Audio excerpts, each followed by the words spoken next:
কর্মসূচি নিয়েছে বাংলা বাঁচাও।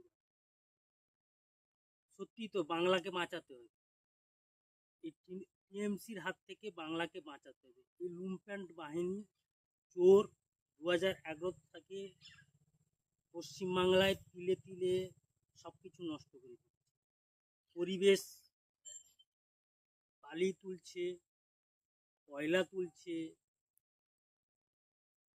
যথেষ্ট পরিমাণে গাছ সব কেটে নিচ্ছে। এর ফলে হচ্ছে কি পরিবেশ নষ্ট হচ্ছে, উত্তরবঙ্গে বন্যা হচ্ছে।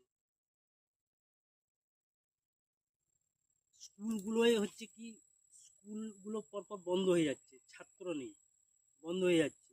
আবার কোনো কোনো স্কুলে হচ্ছে কি শিক্ষক নেই, পড়ার পরিবেশ নেই, ধীরে ধীরে নষ্ট করছে। স্কুল, কলেজ, স্বাস্থ্য পরিষেবা তিলে তিলে নষ্ট করে দিচ্ছে। মানে এই লুপ্ত বাহিনী এর হাত থেকে বাঁচাতে হবে। তাই সিপিএমই একমাত্র হচ্ছে কি গরিবের বন্ধু, শ্রমজীবীর বন্ধু, খেটে খাওয়া মানুষের বন্ধু। তাই হচ্ছে কি এই আন্দোলন শুরু করেছে এবং ব্যাপক হারে সাড়া পড়েছে, মানুষ যোগ দিচ্ছে।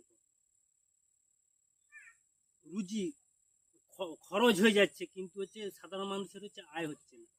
খরচ হয়ে যাচ্ছে অনবরত, কিন্তু তাদের আয় নেই, কাজ নেই, বন্ধ।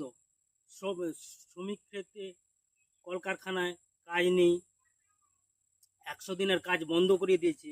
যারা হচ্ছে কি দুর্নীতি করলো, তারা হচ্ছে কি ছাড় পেয়ে বহাল তবিতে আছে, তাদের হচ্ছে কি অ্যারেস্ট করে জেলে ঢুকাচ্ছে না। কিন্তু গরিব দুঃখীর মানুষের যে 100 দিনের কাজটা বন্ধ করে দিল। যারা চুরি করলো তারা দারুণভাবে আছে।